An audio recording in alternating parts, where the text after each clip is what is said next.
Tole, nagaa waaqayyoo hunduma keessaniif haa baay'atu. Arras immoo waan tokko isinii qabadhee dhufeen jira. Qaxaleen keessanii wanti narra isiniif qabadhee dhufe akkuma asitti argamu tokko aayilaandii kana namni hundumtuu aayilaandii kana laaluu ni dandeessu. Kanarra kan darbe immoo akkasuma jeerkaanni kun illee as jira jechuudha. Sababni narra guyyaa har'aa kana qabadhee dhufee fi namoonni baay'een Yesuus gooftaa miti, Yesuus waaqa miti, ergamaadha kan jettaniif deebii salphaa xiqsiidhaan yookiis immoo kutaa macaafa qulqulluurra jiruun kallattii garaagaraatiin isinitti himnaan namni hundumtuu hubachuu ni diddanii har'a immoo fakkeenya tokkoon isin barsiisuu fi fakkeenya tokkoon isin hubachiisuuf hin dhufe jechaadha. Tole, Yesuus gooftaa miti kan jettan Yesuus gooftaa ta'uusaa fakkeenya kanaan isiniif gala jedheen yaada jala sararamaa isaa jechuudha. Tole, akkuma beekamu jeerkaana kana laalaa namni hundumtuu jeerkaanni kuni ani duwwaadhaan jedha. Ati immoo wayi guutuudha yookiis immoo bishaan qaba wayin hin qabu jetta. Amma jeerkaana kana bishaan qaba yookiis hin qabu jennee adda baasuudhaaf wanti nuyi gochuu qabnu tokko maalidha? Waan nuyi gochuu qabnu maalidha? Bakka dirqama nuti keessa isaati kan nuti barbaannu yookiis immoo keessa jeerkaa kanaa baruudhaaf. Jeerkaanni kun duwwaadha yookiis qaba yookiis hin qabu jechuudhaaf jeerkaana kana maal gochuu qabna beektu? Deebisaa isiniif hin deebisa. Tuquu qabna duuba isaa. Jeerkaa kana malaalaa. Yoon tuqe bakka duwwaa ta'uuf guutuu ta'uusaa adda baafadheera. Hamman hin tuqneetti adda ba'uu hin danda'u. Egan tuqee garuu jeerkaanni kun qaba yookiis immoo hin qaboodhee tuqeetan adda baase.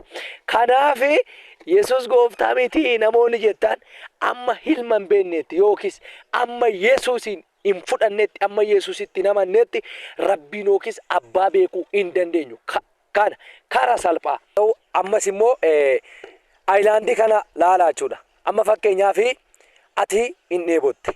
Baay'uma dheebotte jechaadha. Atumti inni na laalaartu kun hin dheebotte. Gaafa dheebottu kan si barbaachisu immoo bishaanidha. Bishaanidha dheebuu kan nama baasu immoo.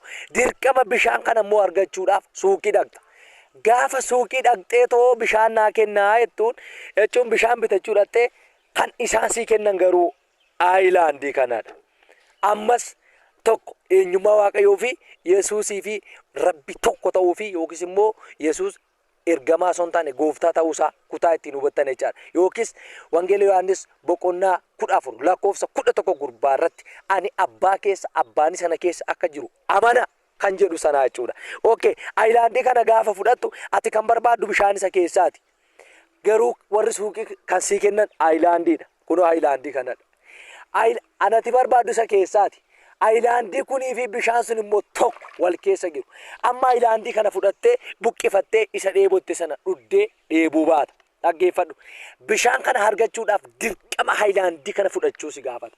Hamma aayilaandii kana hin fudhanneetti bishaan kana fudhachuu hin dandeessu, bishaan kana dhuguu hin dandeessu, bishaan kana dhugdee dheebuu ba'uu hin dandeessu. Dirqama aayilaandii kana fudhachuu qabda. Kanaaf amma Yesuusitti hin amanneetti amma Yesuusin hin beeknetti Rabbii beekuu hin dandeessu. Amma Yesuusitti hin amanneetti abbaa beekuu hin dandeessu. Ani abbaa keessa abbaan sana keessa akka jiru beeka jedhe Yesuus. Isaan tokkodha bakka aayilaandii kanaa fi bishaan kana jechuudha.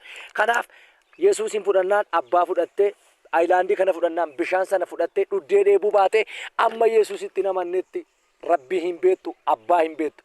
Sitti immoo fakkeenya kanaa yoo sii gale kanaa sii gala. Singalu taanaan wangeela Maatewos boqonnaa 28 lakkoofsa 18 gooftummaan hundinuu waaqa irratti lafa irratti anaaf kennameera. Wangeela Yohaannis boqonnaa 13 lakkoofsa 18 gubbaa irratti isin barsiisaa gooftaa jettanii na waamtu. Akkuma isin jettan ani iyyuu isuma eenyu gooftaa. Kanuma kutaan eenyummaa Yesuus nuuf ibsu. Waaqayyo isin eebbisu nama hundumaa bira akka ga'u adaraa keessan viidiyoo kana koppii liinkii sheer godhaa nama hunda biraan naagaa. Shaaloom eebbifamaa.